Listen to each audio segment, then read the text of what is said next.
SB? Well, unang-una sa lahat, ako'y part ng leadership ni President Cheese. Tumalula ko, tumalula ka. I gave him the courtesy and respect. Chillax lang tayo. Kinausap ko muna siya talaga na kung sakali I'll be the last to sign kasi ano na eh, kung talagang meron ng majority. And you signed? I was the last. So with the 15 Nagpaalam ako kay SB Cheese kasi he gave me the trust and confidence. Hindi ako nito yung majority. Bali kayo yung pang-15 na nag-sign, Last sir. time. How will that affect your chairmanship and then yung deputy majority kayo, sir, di ba? I do not know yet. Wala pa namang pinapag-usapan tungkol dyan. Pero sir, ano yung Bakit trigger? pumirma, sir? Bakit kayo pumirma na mapalitan si SB? Ay, basta ano na lang yun. Ano na eh. May mga usap-usap din kami na Raso mo doon. Ano camera ko? kami in particular kami ni Senator University kami kagabi kung anong gagawin namin.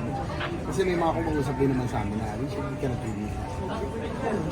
Personally. But you will retain your committee chairmanship.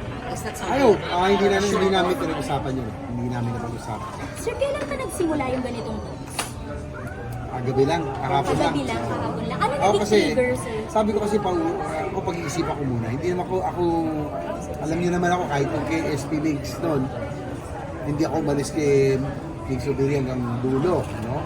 Kay SP Cheese hanggat ako yung huli talaga.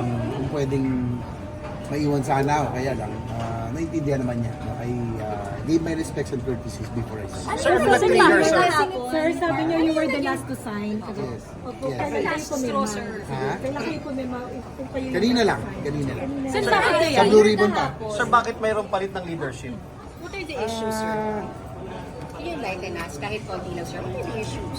Hindi na po ba kayo I don't know, satisfied? basta, hindi naman, ako, satisfied, part of the leadership. Walang, siguro yung nasobrahan na yung siraan ng both houses no? It has affected the institutions already. Yeah.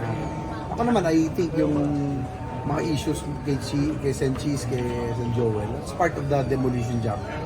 But it's already affecting the Senate and we have to save that institution. Okay. All right. Thank you, sir. Thank you.